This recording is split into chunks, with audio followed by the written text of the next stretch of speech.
there's a lot of illusions that get attached to money. We all feel we should be better with it, but it's not an innate skill, and many people haven't been taught it. Vicky Raynal is a financial psychotherapist. She's written a book called Money on Your Mind, The Psychology Behind Your Financial Habits.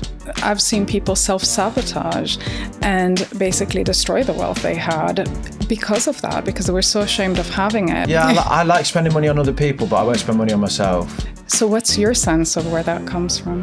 I think I want to start really broad and say, why does it matter, the relationship with money? Mm-hmm. Like, why do you think that is something that people should think about? Because it's a part of everyone's life. I mean, we earn, we spend, it passes through our hands every day. And so being conscious of why we do what we do with it puts us in a better position so that we can have greater financial well-being, which means we feel more in control of the choices we make. We're not acting impulsively or out of a place within us that we don't understand. So within the book, at one point, you draw like similarities between, say, physical anorexia, controlling how you eat, and financial anorexia. Mm-hmm. And at first, I found that line a bit jarring. Do you think it's as serious as that with money? Do you think that we should hold those kind of things together? Well, what I was trying to say there is that sometimes it can be the same part of us that manifests in different aspects of our lives. So, we could be quite controlling with food and quite controlling with money. And actually what they found is that sometimes when you're treating the symptoms and not the cause of something, people end up shifting. So they might get their anorexia under control, and then they become financially anorexic, because what you haven't dealt with is the underlying issue, is that part of them that needs to control something. Why does it need to control? Where does that come from? And I think you're right. I mean, physical anorexia is life-threatening, but some people get themselves into such debt and into such a financially threatening situation that it does evoke almost primal fears, because money is linked to our existence. And it ruins their life. It does. It might not kill them, but it stops them living. It does. And there's a lot of research that shows how debt or unemployment are linked to suicide rates, and kind of it brings people, the lack of money or the threat of its lack really brings people to very desperate places in their minds. And so that's dangerous too. Just for the listeners, what is financial anorexia? So it's a difficulty spending. It's when you can't allow yourself to have the good things that money can buy, the same way that somebody with the eating disorder can't allow themselves to have food, the good thing. And so you become very controlling. Instead of calorie counting, you might be opening your bank account 1 million times a day to check what's going on and, look at those numbers over and over. And it becomes, it's restricting, it's withholding. Yeah, I think the way you hold those two things together and say food and money are not like separate things, they're just almost like ways that we almost represent our internal views of ourselves. I thought that was really insightful. Right.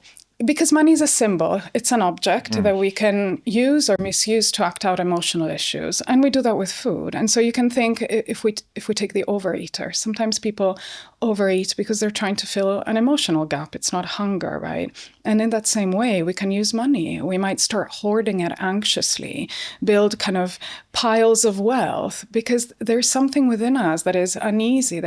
Maybe we're very deprived emotionally and it's left an emptiness.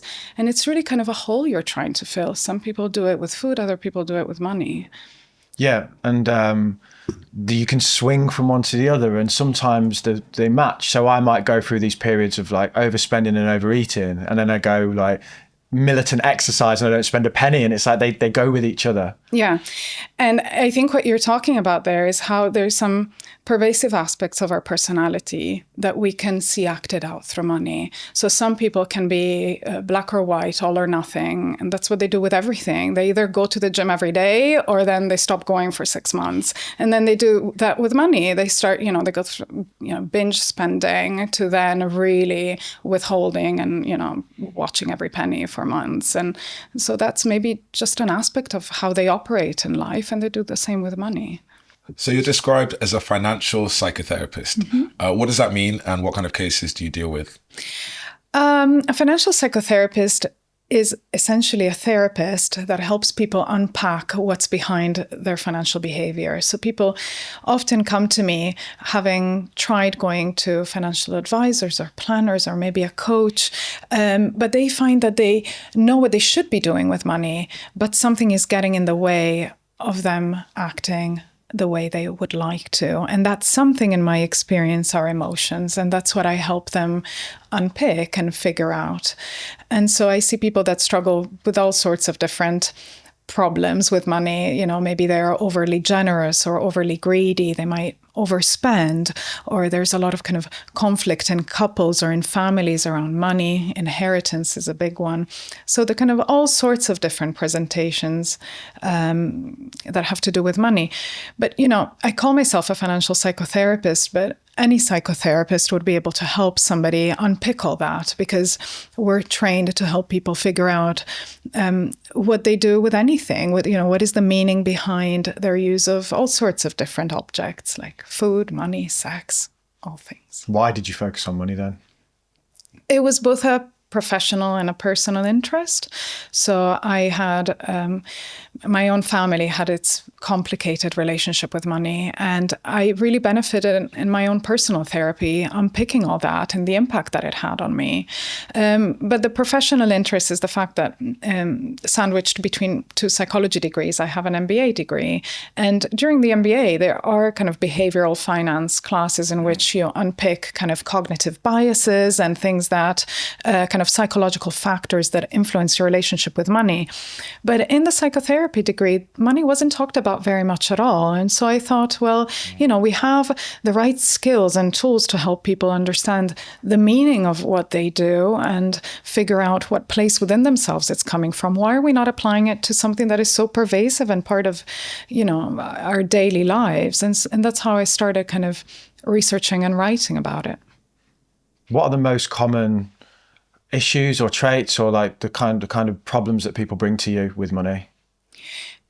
I would say there's a difference between the most common things that people bring to me versus the most common things out there. You know, I would say that maybe overspending is something that most people... That was my chapter. Yeah. I was like, 3 times. I read it through. I'm like, why do I spend so much? Yeah, I like that chapter, overspending. But, you know, there's some things that everybody might talk to their friends about their overspending, maybe even in a joking way and so on. I think there's certain things that people come to see me about that carry a huge sense of shame, and it might bring them to therapy because they really feel there's nobody else they can talk to about. So, you know, money secrets is an example, or, you know, really controlling dynamics in relationships about money, and, you know, people feeling trapped in those. So, you know, I see people that struggle with all sorts of different things, but I wouldn't say it's representative of the most common money problems out there.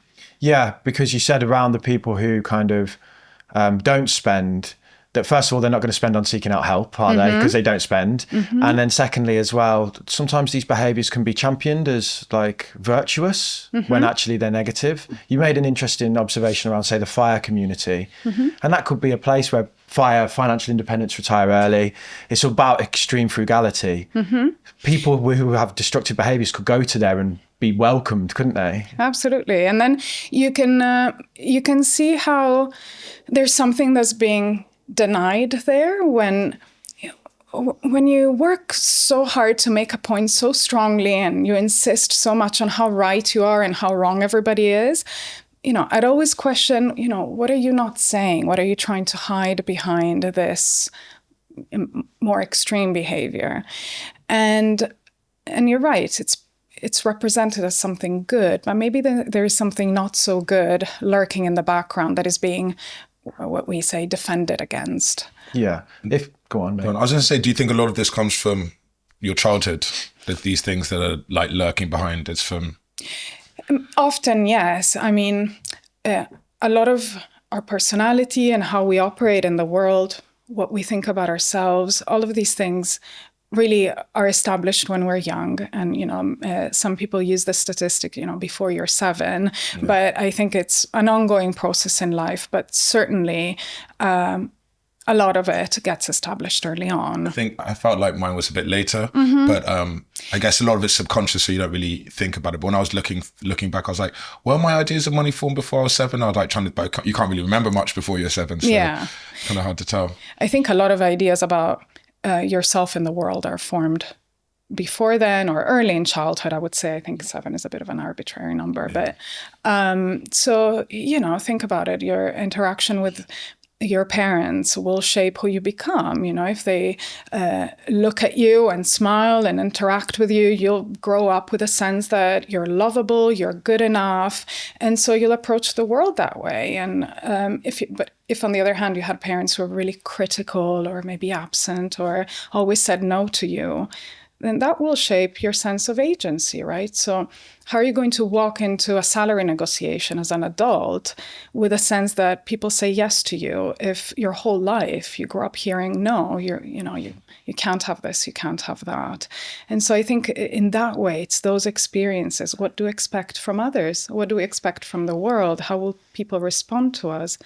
That really shape what we do as adults, how confidently we go out there and ask for money or start a business and so on. But you also think that events later in life can shape our financial beliefs. It's not like 7 and done. No doubt. Later as well. I mean, I've seen people who maybe have been bullied in secondary school and that left them with this, it was a traumatic experience. It left them with a longing to fit in when they grow up in life. And so, fast forward 20 years later, they buy all these clothes because in every group, in every circumstance, in every job, they have to dress the part. They have to feel that they belong. Otherwise, the anxieties from back then, from those experiences, bubble up and feel unbearable. And that's their way of coping with that. I felt that my work life changed my perception of money.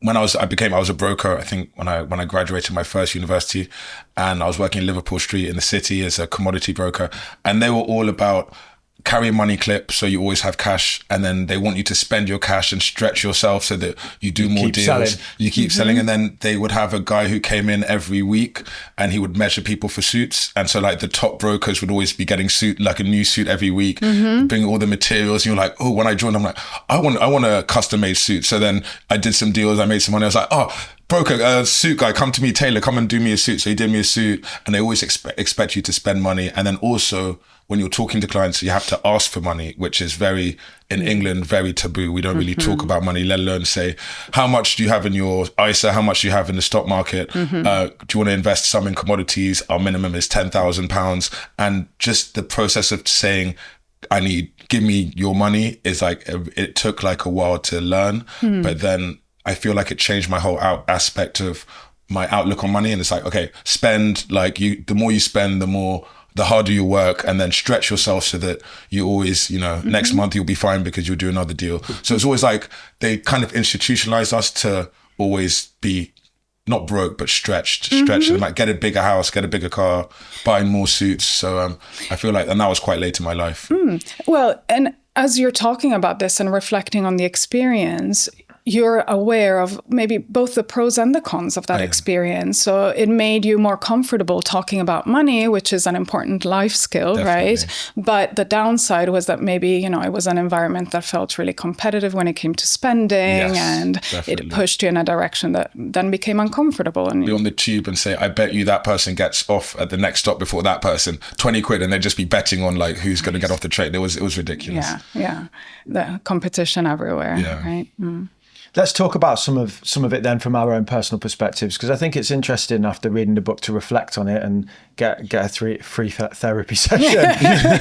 so I'm 100% self-denying, I think. Well, in the sense of I'm very generous with other people. Like you benefit from that. Took me out to dinner the other night before the football was great. Yeah, I like spending money on other people, but I won't spend money on myself. Like, I feel guilty about it. I don't know. I've got more money now than I've ever had, and I still find it very difficult to spend on myself, for sure. So what's your sense of where that comes from? I've always been obsessed with money. One of my earliest memories was like hiding money under the sofa when I was about 4. I used to like hide it, and then my mum would like try and borrow it off me. Like I remember that, and I used to charge her interest on the money. So she always used to say my dad was obsessed with money like me. Like everyone would say that, but I didn't know my dad. So that, and then I had like a lot of bad experiences with money in my 20s, which probably moved it the other way, you know? So yeah, it's always been a dominant theme, money in my life. And how was she with money, your mom? She was pretty good. She didn't have much. It was just me and her. So she was like a spreadsheet person, always doing, you know, like she didn't invest, she didn't really save, but I always never went without, you know. I always remember having nice clothes and things like this. Everyone where I lived was poor. So I didn't think that we didn't have much money. You know, it wasn't like I was consciously aware that we were skinned. I didn't realise people had lots of money until I went to uni. And then I saw them. But your sense was that she had it under control. She didn't, or did she leave you with any kind of anxiety about it? No, I was just aware that people had like I could see on TV that maybe people had lots of money. I just liked money. I just liked it. I don't know. I like the feel of it. I like cash. I think it looked beautiful. I liked collecting it and like lining it all up and counting it. And my nan would have this massive penny jar, and I'd just count it every day, like tip it all out and line it all up and bag it up and take it to the bank. I just loved that. It's quite common in children, kind of pre-puberty, kind of that sort of age, to play with money in that way, to organize and stack it. But obviously for you, it became an interest that, you know, in your whole life. Yeah. And I know you've spoken in other episodes about the kind of the debt and those experiences. Thanks for watching them. That's nice. Much appreciated. Binge watched them. And and that had an impact, you said, on why you're here today and why what you do. And I guess the question that I had for you was, you know, do you feel that maybe you've kind of overcorrected? 100%. I save more money a month than anyone I know, and I still feel like it's not enough. Every night I look at my spreadsheets before I go to bed to make myself feel comfortable. I check my bank accounts constantly. You know, like it's just constantly checking how much money I'm earning. So it's almost as if there's a part of you that is afraid that could actually happen again. Yeah, it's all going to go away. Yeah. Another part of you is conscious that that's kind of unlikely, considering how you've set yourself up and all these measures you put in place. But it's hard to get in touch with that and reassure yourself. I also exist in a career where it can disappear in an instant. You get cancelled or you say the wrong thing. It's kind of like being a footballer, like you get injured socially, that it can disappear. And there's also this thing of potentially this can set my life up forever. And I don't want to like drop the ball, you know. So it's the weight of the responsibility that this is you. Yeah, I guess so. Yeah, I mean, it's a blessing though, because it's all led me to the point where I sit here and I help other people. But yeah, it's kind of crazy to think that like I have an unhealthy relationship with money behind the scenes. But I do, like it's an obsession. Well, I think you were talking one of the episodes about every time you spend 100, you go and put away 100, and it's kind of an atonement, you know, and addressing that guilt. So it sounds like that's the biggest issue that you need to unpack. You know, where is that guilt coming from? And I would suspect it's not just about money, and I'd go and investigate there. Yeah. There's like a big sense of feeling behind. Which is ridiculous. That's actually ridiculous. Because I don't have a sense of being behind, and I am behind. So I just don't understand how your brain works, mate. Behind what? Behind like other people. Behind where I should be. Like I wasted my 20s and now I've got to catch up. I think a lot of people wasted their 20s. Yeah. So it's about mourning the loss of those years. Maybe. Kind of accepting that that's gone and that you can only change what you do from here on. So it's almost as if a part of you is kind of stuck in that, trying to process the guilt that have to do with the debt and not using those years to get ahead. Yeah. You know. And there's like all the guilt of like earning a good amount of money now and what comes with that, and like worrying that I'll alienate my friends and people from where I'm from and my family, you know, working class guilt kind of vibe, which sounds so woe is me. It's like a silly thing. It's a real first world problem, right? It's so first world. And to sit here and be like, oh, you know, my my wallet's so heavy. My friends won't be able to relate to me anymore because I'm making too much bank. Yeah, my wrists. Yeah, like I mean, I'm not flashy like that, so I don't have anything. But you know, I earn a good amount of money. Mm-hmm. Well, it's not easy, and you're certainly not the only one to feel that it's difficult to spend and to enjoy money when our family didn't have enough, or when our friends still don't have enough, and there's guilt or shame in that too. And I say shame, which is different from guilt, because a lot of people might have grown up in an environment where there wasn't a lot of money. And how were the people who did have money talked about? You know, were they the greedy rich? Were they, you know, morally corrupt? Were they, and when you become one of them, one of the people with money, then there might be shame, because there's a part of you thinking, well, what does that say about me? You know, what will people think that makes me? And so there's kind of an internal conflict, because a part of you, you know, knows that you worked hard and you deserve the money you have, but maybe there's a part of you that is, you know, ashamed because of those messages that you took in or internalized about what being somebody with money makes you, in a way. It wasn't really until I sat next to my mate Tremaine on the podcast that I realised I was going bald in a big way.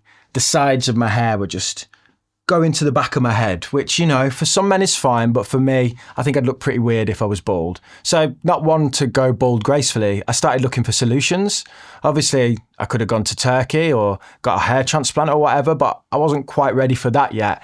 So then I stumbled across Manual and started using their services. I was really happy with the service overall, so I approached them and asked them if they wanted to sponsor the podcast, and they said yes. This couldn't be simpler. You just go onto their website, fill out a quick questionnaire, and then they send you clinically proven treatments through the post. No need for an appointment or anything like that. If you want to try out Manual for yourself, we'll leave a link in the description for you, and if you use code MM55, you'll get 55% off your first order. Yeah, I see it with my audience where they're say from a working class background, or they're from a place that doesn't have much money, and then they get an okay job and they start to invest, and then they say that like people think that they're better than the people around them. Do you know what I mean? It's like, oh, you're one of them now. You invest or you save, and they have this. They say in my comments, it's like I try and speak to my family about it, and they say, oh no, that's not for us. You know.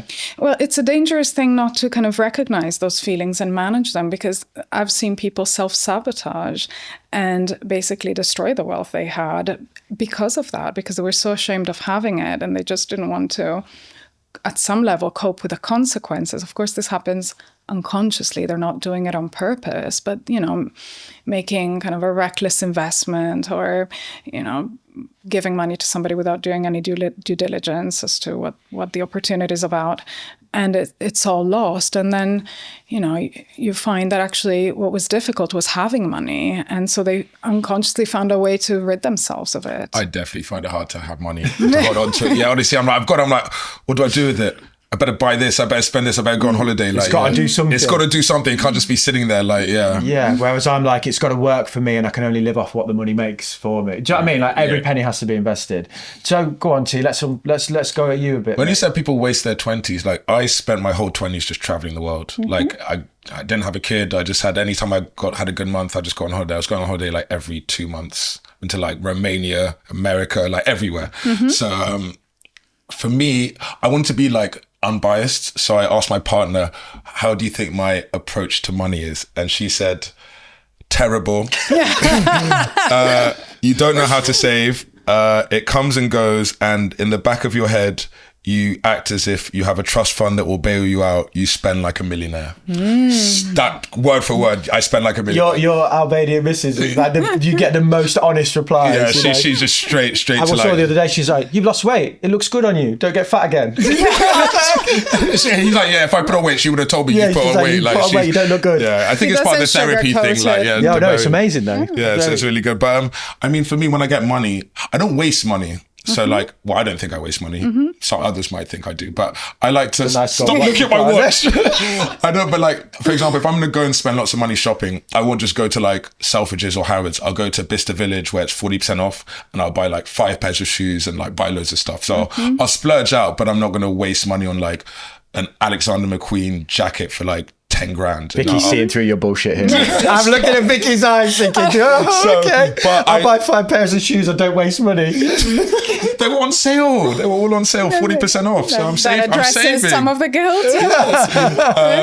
But then like on holiday, if I go on holiday, I spend like, I'm not coming back from holiday. I'm like, okay, I'm here for 10 days. I will come back with an empty bank account. Obviously I've got like investments, but I will spend everything in my current account on holiday because I'm like, I've flown all the way to Bali or to like wherever it is, like Thailand. I'm going to have fun here. I'm not going to be like, oh, let's not get an Uber because I want to save money. I'm on holiday. So I spend money on experiences and like having a night, like nice meals and holidays. And so that if I die tomorrow, I'd be like, well, I had a great life. I've been to all these countries. I've got all these experiences. But then it's not really planning for the future as much as someone like Damo or probably the average person. Well, it's about scale, isn't it? And in a way, I don't think people should always be measured about everything in life because then maybe you miss out on living and really enjoying life. But it's about, okay, I know I enjoy going on a holiday and not really thinking about how much I'm spending. And I'm going to allow myself to do that, but I'm going to cut somewhere else, right? So I think what you're telling me is that for you, that thinking kind of tends to apply in a lot of areas. So you might, go shopping and spend a lot and go on holiday and spend a lot and, And then I'll ride a bicycle around London because I'm like, okay, I don't want to spend money on like fixing my car or petrol because I spent loads on this. So I'll take the money from somewhere else. So I don't mind like riding a bicycle or, saving money. Like, okay, I'm not going to have any takeaways for 2 weeks because I spent loads on holiday. So you do compromise. Like so I compromise, yeah. And so I can speak from someone who knew you at uni, and I think you're better now, but he would be like popping a bottle of champagne one day, and then the next day would be pushing his car into a petrol station because it's run out of petrol. I've put like £1.30. So I put like 70p in my car tank before, in my Mercedes, like put 70p, and then the guy, the counter's like... But he's popping a bottle of Moët the night before, putting it on Instagram. It's like swings and roundabouts for me, yeah. It's more swings than roundabouts. But I think Tremaine has this kind of like... There'll always be more money. I've got this right now. Let's get rid of it. It's the more will come. I'm very optimistic in life, so I'm always like, I'll get more money. It leads you to buy like things like cryptocurrency as an investment because you're like, why wouldn't I get rich? It's coming. And you're the pessimist, right? Always thinking about worst case scenario and so on. That's why a good balance. I'm trying to get him to spend more, and it's working a little bit. It's working a little bit. When he's getting me to save more. So and like the other day, we were talking about like what should he do with his money, and I was like, rather than like buying a gold watch, why don't you like elevate your bottom standard of living, get a robot vacuum so that it does the house, so you save a bit of time. Because this is how I think about money. I'm like, how do I drag up the bottom, like the worst case scenarios and the stuff that I like, how do I get rid of those things? Not how do I fly private? I'm not interested. Or get a bigger house, or all these things. Get cleaner, get a gardener. Like, and it made sense because I got a robot vacuum, Guffy. Yeah, Guffy, and he like goes around, and my son likes to jump on him and press the button. I'm like, stop! That costs £200. But the vacuum just goes around and like cleans room. So now my missus doesn't have to vacuum as like once a week, like a heavy vacuum. But it saves a lot of time. So you get the Damien's like, time is money, and you want to do things like get a cleaner, get a vacuum, bring up the lower level of your life so that your life is easier and you have more time to do other things. And like, I think that was some of the best advice he's ever given me. Yeah, we need a lot of help, and we're just talking to each other and driving each other into brick walls, clearly. But I guess for like your natural tendency would be to spend more on items that are, that create an image. Would luxury wealth, like shows of wealth. Yeah, definitely. 100%. You didn't like that? We balling out. We got champagne, got shells in my hair, and he's shaking them in my face. I had brain. If you walk into a club, he flips out his chain. He flips out the Jesus piece. He comes out like. You're a funny guy. It's true. Yeah, I'm very optimistic, and I do like to spend. But I don't mind not having money. Like, that's the thing. Like, Damien seems to be scared of not having money. I'm like, if I don't have money for like a week or two, I'm like, I'm gonna get paid. I've got like lots of different sources of income. I'm like, it'll be fine. Like, I'll just be broke for a week, and then I'll just eat like baked beans on toast and sausages, and I'll be fine. So like, for me, it's not like the fear of losing it isn't really there, which I need to have because now I have a kid and I'm getting older, so I need to have a bit of fear, but I just don't have any fear of not making money. So I wonder if your partner carries all the fear. Oh, definitely. Oh, definitely. You said that. You're like, I'm never stressed. She's always stressed. Well, and sometimes people kind of polarize in relationships. And so even, somebody who might have a natural tendency to maybe be a little bit more reckless with money, if they find a partner who is quite responsible with money, what ends up happening, they become more reckless and she becomes even more responsible, and she holds all the anxieties for the two of them and all the, being sensible and all of that. And the other person kind of uses the dynamic unconsciously to give that freedom to indulge in a way. How do you go about fixing these problems? Because one thing that was clear from, you're almost like a point of last resort for some people, where they've tried to go through all of like the quick hacks and tips and the things that it's like, look at the sun in the morning and that'll fix your life. Yeah. And then they come to you and it's none of that's work. So how do you go about addressing these problems? Well, it's about trying to figure out what is behind it. So, and there's many examples in the book about people who, might have shown up with, for example, an overspending problem, or what seemed like an overspending problem. They're like, I ran out of money in the first week of every month. My parents give me this allowance and it's gone after a week. And okay, so you start investigating, what have you tried in the past? And they've tried everything on. I downloaded a budgeting app. I tried to go out with only cash. I tried to, all the tips and advice that they know them. So it's not knowing. So what is it? And we try to unpick what they're spending on. Is it luxury items? Is it this, that? And it turned out for this particular person, it had nothing to do with what they were buying, but it was about getting rid of the money. Why? Because when they ran out of money, they would call their father. And how's the relationship with a father? Where actually, since the parents got divorced, the only time they ever talk to their father is to ask for money.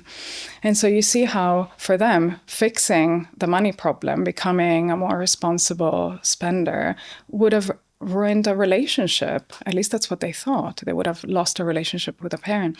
And so kind of understanding that and saying, well, how else can you build that relationship so that you're not, self-destructing financially to do that?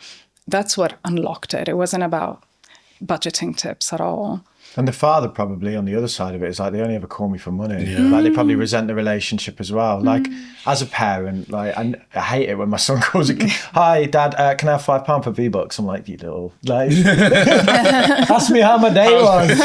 Take me out for dinner before you like try and get me into bed. Do you know what I mean? It's funny that it can manifest in that way, though. It seems almost a bit abstract, doesn't it? Well, and that's why it takes a little bit of time to uncover. Like you see people that keep themselves tied to others financially and kind of orchestrating these financial rescues. You see it in couples, but also in families, because there's a part of them that is afraid of growing up, or they're, afraid of being left or abandoned in the relationship. And so having a partner that always, saves you in some way or another makes you feel calm. It kind of calms that anxiety. It makes you feel looked after. Look, they're looking after me. They're looking after finances, and they're a good partner, and they won't leave me. Do you find that like some people need to be looked after and some people need to look after? Is there that kind of? Yes. So it always takes two to create a dynamic, and so you'll see that you will be attracted to a person that brings out a dynamic that suits our narrative. So as I was saying before, the person that maybe is afraid of the part of them that is a bit out of control might find a partner who feels very in control, who feels, gives them that ease that, with this person, I'll be fine. They're going to keep me in check. Yeah, my partner will tell me like a week before, she's like, we've got rent next Thursday. We've got like electricity this day. I'm like, cool. And I just send her the money. Like, I'm like, because she knows I'll just forget or just be late or something. Yeah. So she gives me notice. But they said, I think in your book, you said there was a global study, half the people in the world worry about money, but in the UK and US, it's probably higher. So like this is even though we're richer, but we have more money concerns and stress and worries. Isn't that like, do Do you feel that when you see these people, and like how many people are not coming to seek help if the majority of people are worried about stress? Like, what's the solution for all these people worried about stressing about money? Look, one easy solution is financial education. So a lot of the anxiety often is down to not understanding money, not knowing enough about it. You know, we all feel we should be better with it, but it's not an innate skill, and many people haven't been taught it. So we're anxious because we don't understand, we don't know what to do, we're too ashamed to ask, and we don't talk about it to other people. And they've done studies that show that when they teach people more about money, they become less anxious about it. So that's, in one way, an easy way to address it. I feel guilty about my position in the world because I teach people those basics, and I know that it changes their life because it turns them, it's like 0 to 1 in terms of they don't invest, now they can. And through that process, if they do that for 20, 30 years, it will change their life. But then I still carry all these kind of things behind the scenes with my own financial situation of like, you know, the issues that I have. And it's like, I feel like an imposter almost. Like I haven't figured out the money problem. I invest and I've got plenty of it, but that sounds like the money problem. Yeah, and it is. I solved one problem, but then I've got like, I still feel the same. I still feel like, oh God, I've not got enough. Like, you know, I don't know. Does that kind of deny the fact that you're helping people, or is it exactly what informed your passion, what fueled your passion for helping people? You know, in a way, if you hadn't had those experiences in your past, you probably wouldn't be here talking so passionately about this and teaching people. Yeah, no, 100%. But you do feel like you should have the answers. I guess you probably, like, people look to you like you've got the answers, and you might go home sometimes and think you've got situations in your life that you wish you dealt with better. But yeah, you almost feel like you have to be perfect, and that you want to say at the end of the yellow brick road where I am, life is great and everything around the concerns goes away. But yeah, it doesn't. I will say, like, where I am now financially is much better than where I was, and like there's I can pay for things, I can provide things, and that's an amazing feeling. But I still refreshing the spreadsheet all the time, which I don't need to do that. Well, but I think what you're telling people is that it's always a work in progress. We can always get better at it, and we can't stop trying, and we can't beat ourselves up for the things we don't do well. We can only learn from them and try to do better. Right, I got a joke for you. So, knock, knock. You say, who's there? And I say, sorry, I can't tell you because of GDPR. Compliance banter is pretty rubbish, isn't it? But it's even more annoying when you're trying to grow a business and your sales are being blocked because you can't prove you're compliant with things like GDPR and ISO 27001 or SOC 2. These are security standards that a lot of companies insist you have before they'll do business with you. But proving your compliance with these standards can just be a bit of a nightmare, taking the best part of a year in some cases. The good news is we're working with Vanta, who can get you up and running in a few weeks rather than a few months. Their focus is making this stuff easy, so you can spend as little time on it as possible. So if you need to prove your security practices are in order, and if you want $1,000 off, head to vanta.com/makingmoney. People say they say to us, but like we see in the comments as well, they're like, oh, thank you so much. The podcast has like changed my family's life. We're now investing. It's made such a difference. And I bump into people in the street that, oh, they say the same to me. And I'm like, to be honest, it's changing my life too, because I'm learning the same things you guys are learning. It's changing mine. It's like, yeah, the journey, like you said, going from 0 to 1, I was pretty much only investing in crypto and like a few stocks and shares. And now I've like got my son's SIP, ISA, my ISA, like everything's like moving in the right direction. So I think it's a journey. And when you said your friend said, or your family said, oh, it's not for me, this whole investing thing, it's not for me. Is that from, like you said, people, it's a lack of knowledge or like insecurity, and they're like, oh, I don't know it, so it's not for me, it's too risky, I'm not involved? Is it? Yeah, I think people avoid it because it's an easy defense to avoid it, right? To say, it's not for me, I'm not good at it. I'm bad with money. I'm bad with money, I'm not good at it. Yeah, you hear that all the time. But actually, I challenge that, and I say, okay, when you say what do you mean that you're bad? Well, I don't really understand the whole kind of pension thing. Yeah. Oh, okay. So you feel you don't understand pensions, and what else? And they're like, well, I'm good at budgeting, but, I just don't understand investments. And I'm like, okay, so as you kind of try to unpick that, you get to a point where you're like, this person isn't bad with money. They actually don't know enough about investments and would like to learn a bit more, go and find out more about it.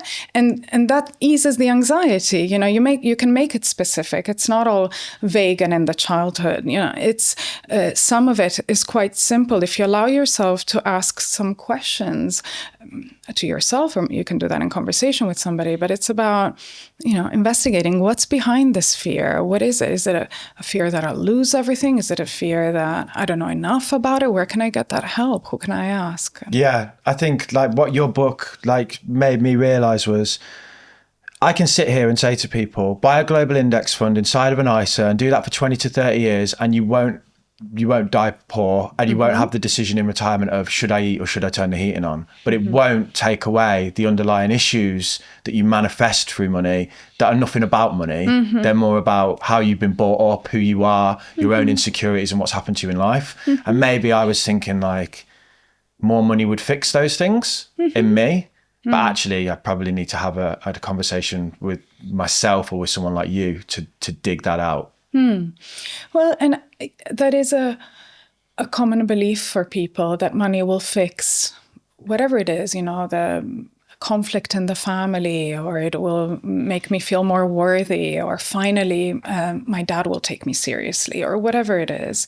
And then they find out that actually money didn't fulfill those promises, and they come to therapy to find out what will give them those things. How can those problems be addressed? But yeah, there's a lot of illusions that get attached to money, and it's quite disappointing to find out. And there's cases in the book of clients that come because they have no more space on the wall for their achievements, and actually, despite all the wealth, they're still unhappy, and that's a difficult place to be in because it carries a lot of shame. So there's a lot of kind of wealthy people who might struggle with money issues and not feel like they can talk about them, because aren't you supposed to be happy if you Everyone's telling them they're living the dream. I always look at like the royal family and billionaires and think they're probably pretty miserable people, these, because to get to that level, like the royal family especially are in a golden cage, right? And then like Elon Musk and these people are just working to the bone, everyone looking at them, everyone judging everything they say, but everyone's like, oh, they live in the dream. Even like a celebrity, say like a Justin Bieber, can't leave the house. Like imagine not being able to leave your house. That's a crazy thing, right? Yet we don't think about that, do we? Their worlds we are tiny. We think they live in these massive mansions, but we can roam. They're in a compound. Yeah. But somehow we still believe that money will buy, will make us more lovable, will buy us friends, will buy us all these things that we're missing or we're longing for. Everyone knows money won't make them happy, but they want to find that out for themselves. But you mentioned there was a correlation to wealth and happiness in the book. But is it like a vague correlation, or is it like up to a certain level? Well, I'm always suspicious of kind of studies that try to measure happiness on a scale, right? Or through a questionnaire. And there's a lot of contradicting studies around this, but overall, they find that once you have enough money to cover your basic expenses, there's a difference in how happy you feel about your life. So wealthier people will overall feel happier about their lives. But when you look at their day-to-day happiness, they struggle just as much as everybody else. So, we all have our ups and downs, our mood swings, our, emotional struggles, and that's universal. Money won't fix that. I do think having money in a bank account, like an emergency fund, having a well-funded pension and investments, there's like a sense of security that comes with that just makes you walk around the day-to-day a little bit easier. Like the feeling of instability when you've got nothing. When I used to get paid when I was in debt and all my money was gone, that is like your back's against a wall, like you feel horrible. It's like it's there all the time. And that's why kind of I think it was 70 or 80,000 pounds or dollars, depending what study you look at, like above that level, that's when they say that, people overall feel happy. But it's below that level, you're struggling with, you don't have enough savings and you might not be meeting your needs adequately and so on. I can't remember if it's Wolf of Wall Street, because as a broker, they made us watch all the like sales films. But there's one film and they're like, yeah, they say money doesn't make you happy, but if I had to go Look to at court, the smile on my face. Oh, that's another one. Boiler Boiler Room. Room. Ben Affleck. Ben Affleck, that's a great film. Ferrari. Not that one. Yeah, he's like, if I have to turn up to court, I'd rather turn up in a tailor-made suit in a Ferrari than like on the bus, like home, like, yeah, or being homeless. So it's like, it doesn't bring you happiness, but it, like David said, brings you comfort and security, and it makes things a little bit easier. Do you think a lot of this is to do with money being a taboo? Because I think you said in your book, I like the quote, people would rather talk about what's in their pants than in their pants pocket. Yes. So like people would rather talk about sex with their friends and family than money, which seems like a bit... So true. Yeah. Like, women will talk about like, oh, how was he in this? But then they won't talk about their wages with each other. So like, why is it such a taboo? I mean, I get it in England because, you know, we're very like proper and traditional, but in America it's a taboo as well, it says. And like, yeah, you think it's such an important topic. Why is it such a taboo when it's so important to all of our lives? Well, I think it's because it means different things to different people, and the parameters that we each set around, you know, what's frugal, what's excessive, what's risky, what's not, they're different for everyone. And so if we don't know what's going on in the other person's mind when we bring up money, then there can be a lot of fear of judgment, of criticism. And so it's safer to not bring it up and not mention it. But I think it's because of the differences, and the less they're talked about and the less it's normalized, the less we understand. And so you see it becomes kind of a vicious cycle. It gets worse. It's like politics, isn't it? You don't know what the other person's beliefs are, so it's probably best just not to talk about it, because you don't want to rub someone up the wrong way, or say something that, like, you know, makes you look bad or makes them feel bad about themselves. True. Do you think the goal is to be emotionless about money then, and to like... No, not at all. I think it's about understanding the emotions that drive your money behavior. So, you know, when you're about to sign papers for a mortgage, you can't not feel emotional about it. And you should feel emotional, but you should feel a tiny bit scared. But it's, you know, you're about to take a big responsibility. But I think it's understanding the emotions that is helpful, so that, you know, if you're putting all your money into one stock because actually you feel, you know, a bit uneducated when it comes to money, and you feel a bit ashamed of admitting that you don't understand much about other stocks, but everyone's investing in that one stock. It's kind of trendy, so you're going to put all your money there. Well, that's important knowledge to have, because if you know that it's your shame about not knowing that is making you invest all your money in one place and not diversify, then you can step back and say, wait a minute, am I doing what's best for my money, or am I just acting out of this feeling of shame?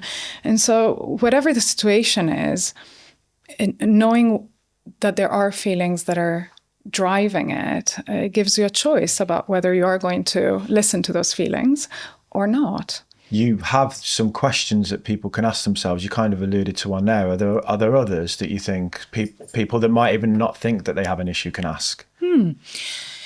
Well, for example, if you're struggling with a money behavior you're unhappy about, you know, try to spot patterns. You know, when is it that you do this? Let's say it's overspending. You know, is it when you're out with friends and you're always the one buying an extra round? Well, you know, what about being with friends, or what about that particular group of friends makes you want to spend more?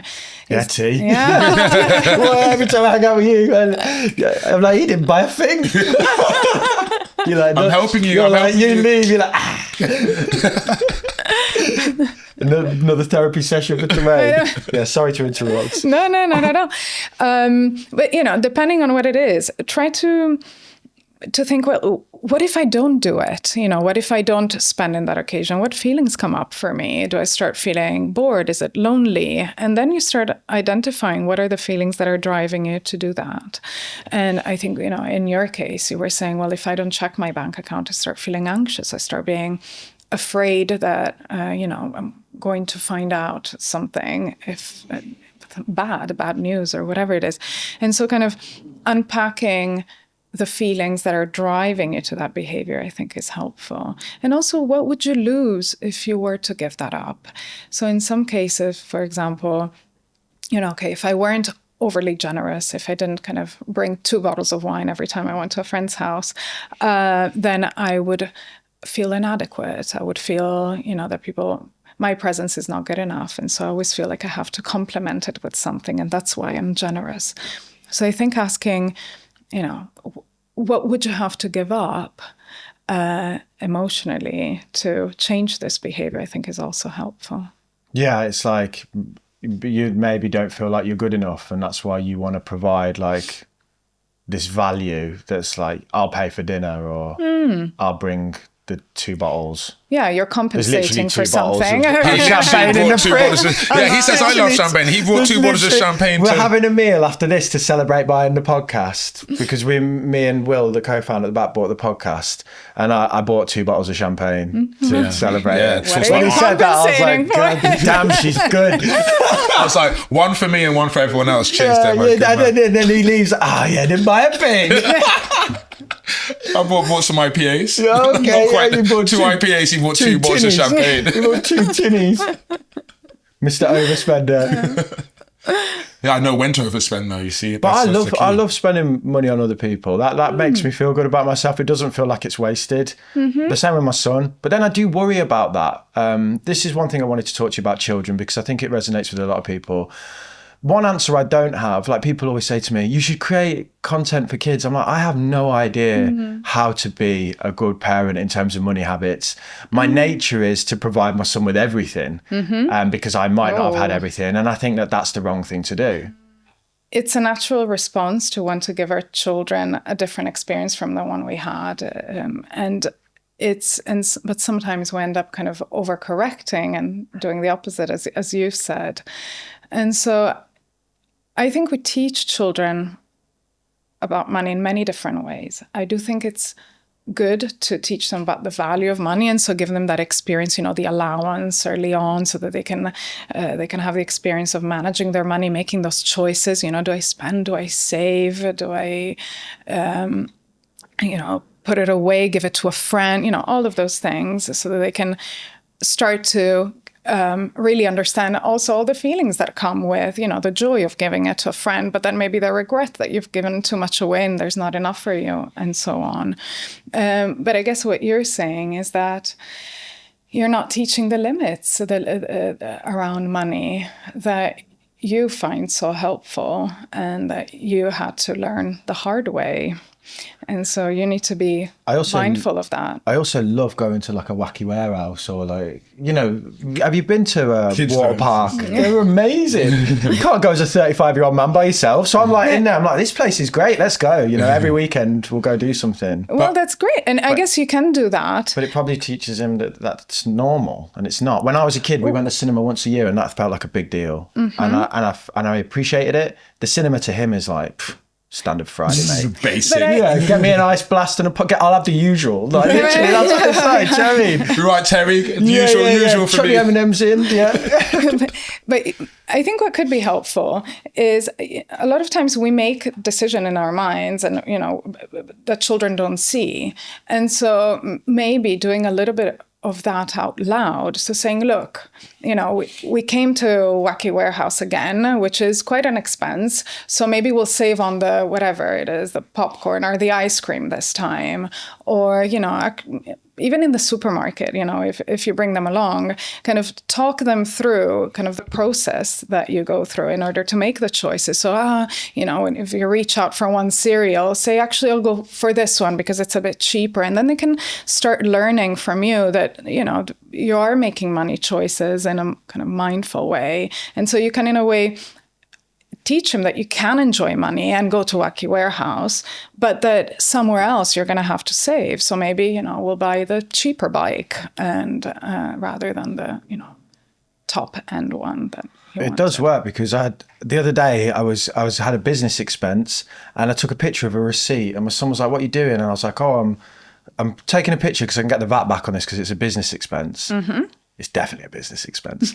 and then now everywhere we go, he's getting the receipts. He's like, "You get £6 VAT back on this." And I was like, "No, that's not a business expense. It's a meal out." But he became so aware of it, and he's like, "Can I check your VAT? Check your VAT." And every receipt he's getting, he's like looking. So he really took that, you know. That's good. And there's some clever books out there that can teach kids about money in kind of a simple, age-appropriate way. And that's the other thing. You need to do things in an age-appropriate way. You don't want to kind of overshare about your financial anxieties with a child, because that will, only overwhelm them. And it's just about giving them experience with the thing itself. But one of the points that I make in the book is that we're teaching children about money in many other ways. You're teaching him about giving and receiving when you're giving and receiving in other ways, when you're, giving a compliment or whatever it is. And so they learn a lot about sharing with siblings, about, equality, about fairness, in all these other areas of life. And that's useful for how they'll behave with money later on as adults. When you said that it's natural for people to want to give kids a better childhood than they had, or I had a great childhood, so I'd be like Damo. I'm like Damo. I want to give my son everything, like anything. He's almost 2, so he can't really speak very much, so he can't tell me what he wants, but I know when he wants an ice cream or like whatever. I take him to the park a lot. But isn't it natural for people like to not want to save on your kids? Like, you work hard for your family, so if they want to go to the amusement park like every day and you can take them every day, wouldn't you want to? Isn't it natural to be like, not show them restraints? Because the rest of their life they're going to have restraints. You can't do this, you can't go there, you can't do this, like you need more money for this, you need more followers for this, whatever it is.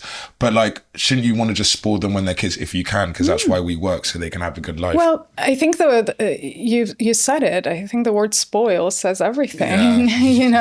It's great to give to children, and in a way we experience joy when we give them and see it through their eyes. Makes us feel good about ourselves. It makes us feel good. But I'd rather spend something for him than myself. It feels better. Yeah, and also we kind of live vicariously through them. If your parents never took you to Disney and you take your own children to Disney, it's almost as if the child in you is going to Disney, and that's a great feeling. And I don't think people shouldn't do that, but I think you need to overall, as a parent, think, am I just saying yes to everything? Yeah. And so I'm not teaching this child any limits. And how is that setting them up for life? Because then they'll grow up and feel that, money will always be there. It's, unlimited, and they want everyone will give them stuff, and everyone will give them. They'll always get what they want. And are you being the best parent for them by modeling that?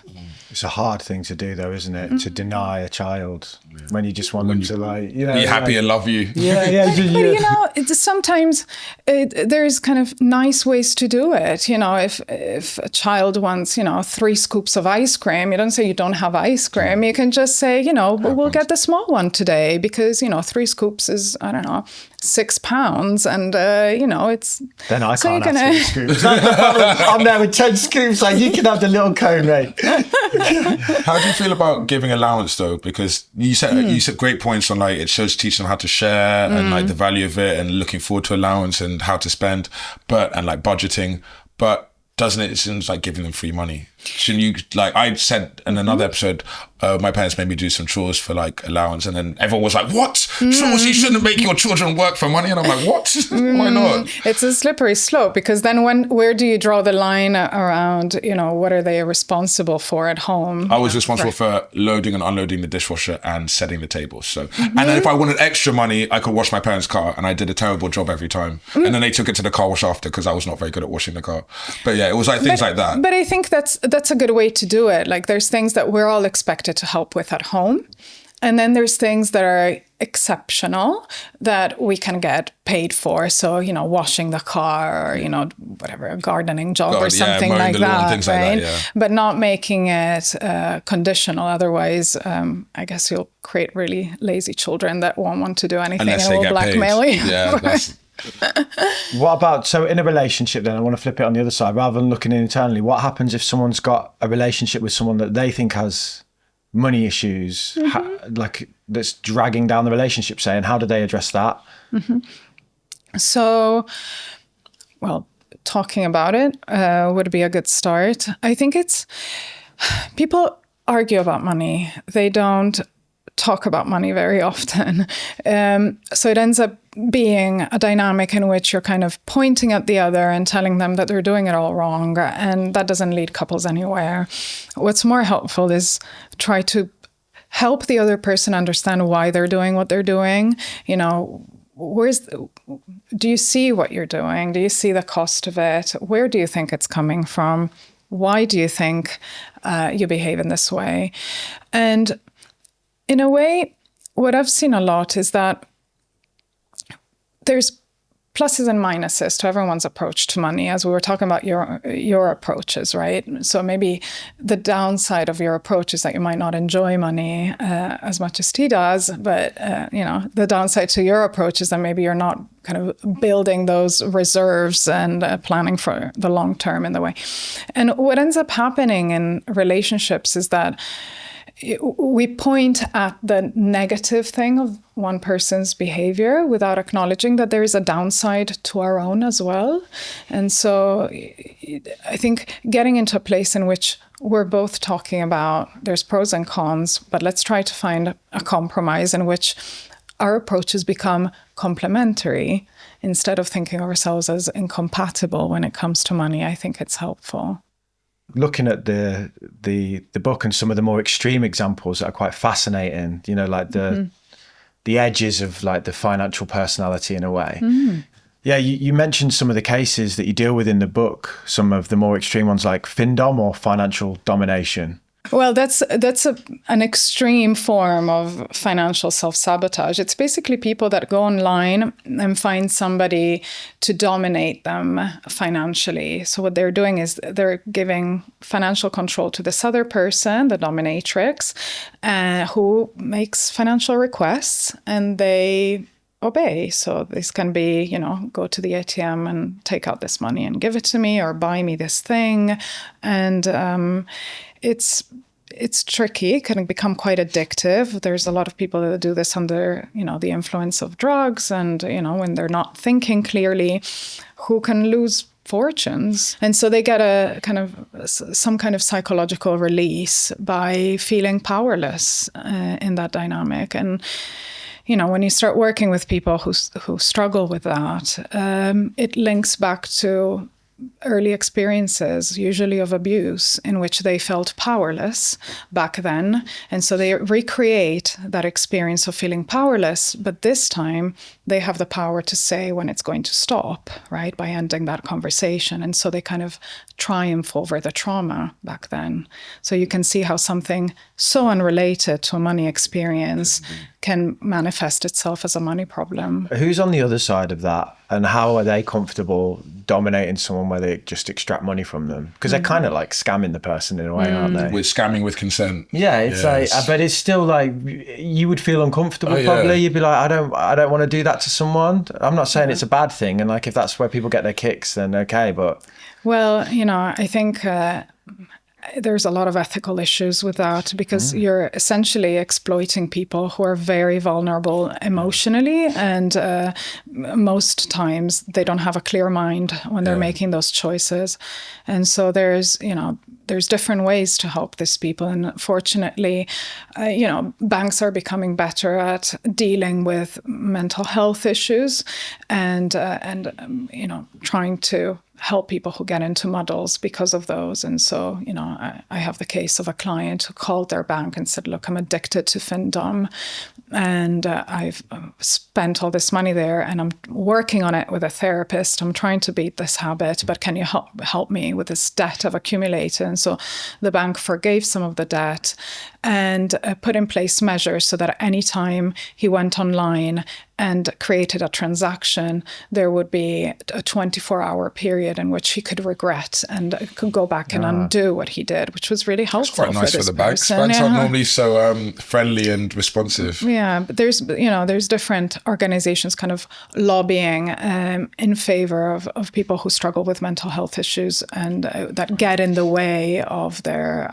making sensible financial choices. Yeah, one of my aunties was bipolar, and she would just throw all the money away basically in 24 hours. When she'd have like a manic episode, she would just get rid of it all. Yeah. So there's very strong links there. Now there's more research coming out showing that people with ADHD have more money problems, because of course part of having ADHD is being quite impulsive, and so that comes out in your financial behavior as well. Do you see any other forms of extreme, like Findom. Is there other ones that are like that?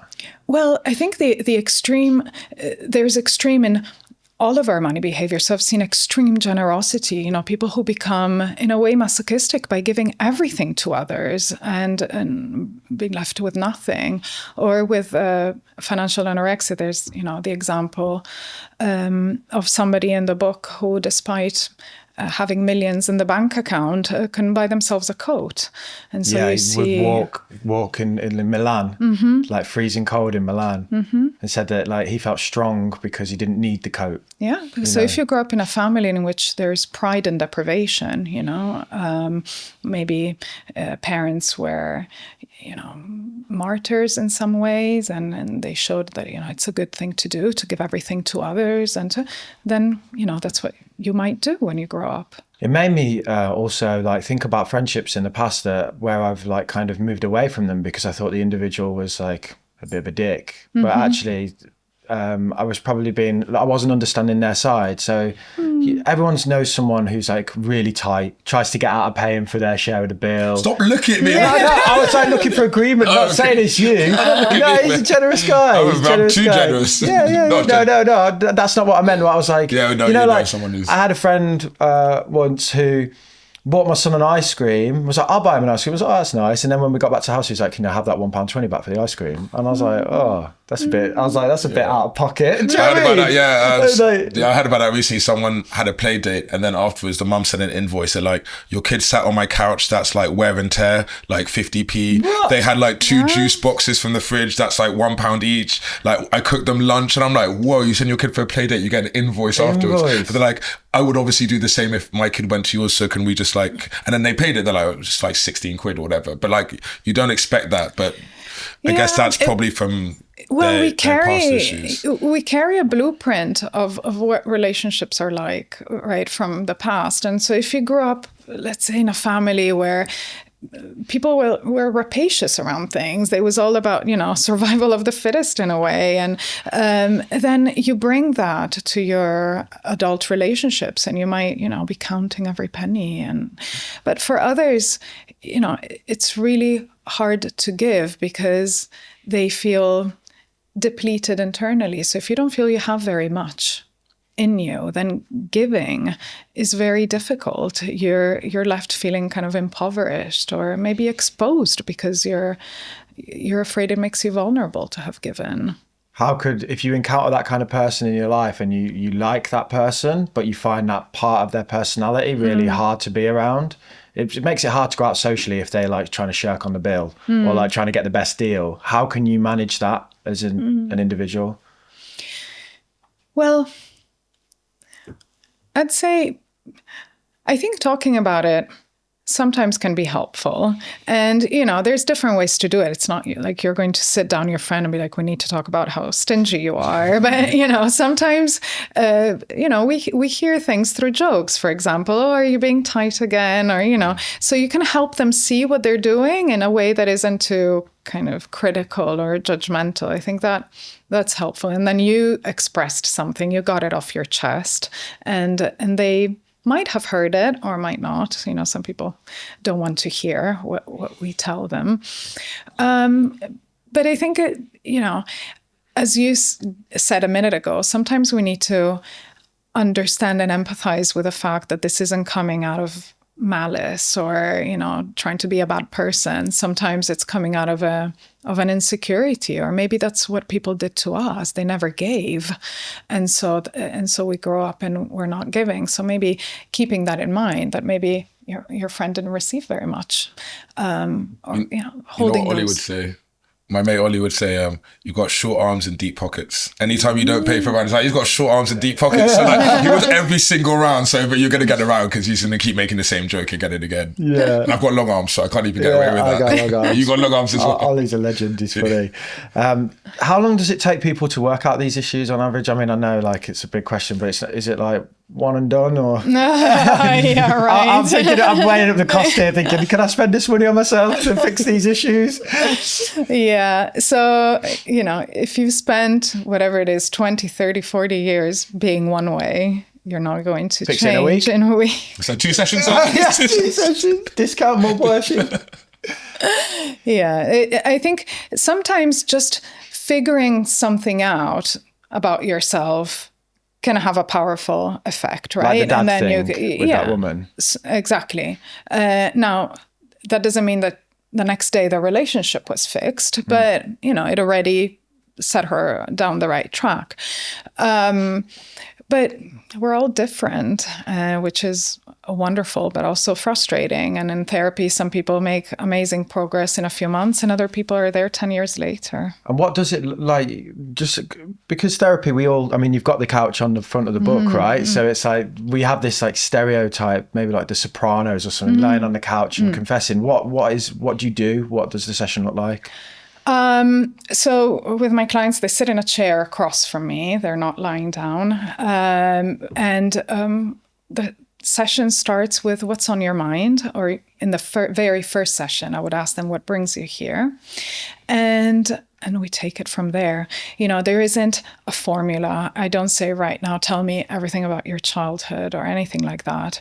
But think of it like pulling a thread, right? So the money problem is sometimes the tip of the iceberg, it's just what they present with. And then you start going into, well, why and how are you feeling in that moment? Who do you do this around? And what do you think they're thinking? And kind of chipping away at it from different angles is what helps you get to, what this is really about. You said something really interesting off camera that I'd like you to repeat, because I thought it was quite interesting, where you said, I have to be a blank canvas so that people can project their views on me. Can you just explain that again, please? Yeah, so you were asking me before about why do therapists not talk so much about themselves? And there's something called a blank screen. It's a concept in psychotherapy in which basically we try to be as neutral as possible so that people can show us what they project on us. And that tells us something about them. So for example, I have a bit of a mixed accent. People always often ask me, where are you from? And I try not to answer that, because that, when I ask people back, where do you think I'm from? I'll have some people say, well, you're so warm and giving. You must be from a Latin country or a Mediterranean country. And that tells me something about kind of the blueprint of relationships they carry. They expect to find somebody who's warm and giving. And then I have other people who say, well, you must be maybe Russian or, Eastern European, because you're kind of cold and stern and ungiving. And of course, I'm the same person to all my clients, but what they expect to find in the other is different, because we're all different and we all have an internal world that is shaped in different ways and expects something different. So it tells you something about them, the way they view you. Yeah, it's really interesting. Where are you from? I was going to ask when I met you. I was like, what do you think? Yeah. Italy. No, what do you think? I've got no idea. Which I don't know if that's very telling, but honestly, I would have absolutely no idea. But that's good. You got to keep that secret, though. You can tell us off the air. It's kind of cool that it's hard to pin. That's interesting. That you could be Middle Eastern, you could be European. Yeah, yeah. Maybe not Japanese. No. And of course, there's the external kind of stereotypes that give clues, but I think often there's a lot in when I ask people back, well, why do you think that? I think that's when you get the good insights. Yeah, my partner's a therapist, and she says that when people are talking about relationship stuff or like talking about things, they're like, you wouldn't understand, and she wants to be like, I literally went through exactly the same thing as you, but she can't, because you've got to people judge you, and they kind of not judge, but people make their own idea of you, and they get very biased very quickly. So they're going to make assumptions that may or may not be right. So it must be hard. Sometimes you might want to be like, that happened to me, or I know exactly what you mean, but you're like, no, can't give anything away. Just got to be like a blank canvas the whole time. I'll give you an example. I worked many years ago with a client who always felt misunderstood. He always felt like the different one, the odd one out. And he couldn't imagine that other people could have similar experiences to him. And he was convinced that I had no idea about the culture he comes from and what that culture is like and so on. And the interesting thing is that I grew up not even in the same village as him, but in the same neighborhood But he could not possibly could you not consider tell him? that. Consider, yeah. I wasn't. But you didn't tell I him. spent to tell him. years And dying you to have still tell not him. told him to this no, day? I never. But it was Wow. always like, well, it's so. What I would say back is, it's so interesting to me that you'd think I'm yet another person that cannot possibly relate to you or understand you, and left it there. But yeah. Wow. So to bring this back to the audience, or to finish on something for the audience, a lot of people watch my content because they want answers around money, and I tend to focus on the practical of like, put money here, do this here, and it will sort your life out. Do you have any kind of like something that people can take away to think about for the other side, which is the emotional attachment to money? Well, always ask yourself why. Why are you making the choices you're making? What are you trying to say through money? What are you hoping money will get you? And are you maybe idealizing money too much and hoping it will resolve all your problems? Or are you coming at it from a sense of feeling kind of conscious of its limitations, but also hopeful about how it can enable happiness or some good experiences?